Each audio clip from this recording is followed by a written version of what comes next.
Après avoir exposé précédemment la définition du yichud, c'est une situation où un homme et une femme sont seuls dans un endroit isolé, fermé.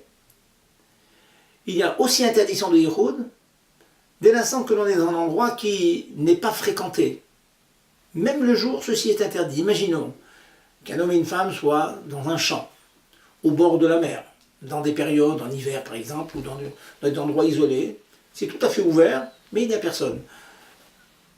Un cousin et une cousine vont se promener dans des sentiers de montagne. Dans des sentiers que l'on sait où il passe très très peu de personnes. Pratiquement personne. Et souvent vraiment personne, pour ceux qui se sont déjà promenés dans les montagnes. Donc cousins et cousines ne pourront pas se promener tout seuls. C'est le jour. On est visible théoriquement de l'extérieur, mais dans la mesure où il n'y a personne, ceci est interdit.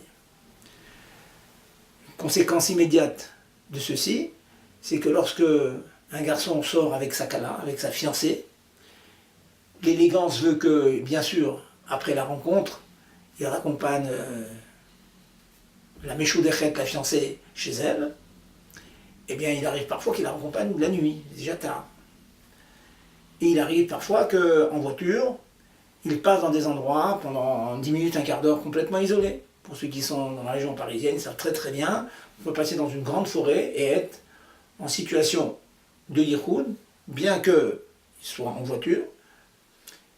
Pourquoi? Tout simplement parce qu'il y a des routes qui sont complètement isolées, extrêmement peu fréquentées la nuit. Pour ceux qui habitent dans la grande banlieue, ils le savent. Et donc, il faut s'arranger toujours pour raccompagner la kala à une heure où il y a de la fréquentation sur les routes, où on peut être vu de l'extérieur.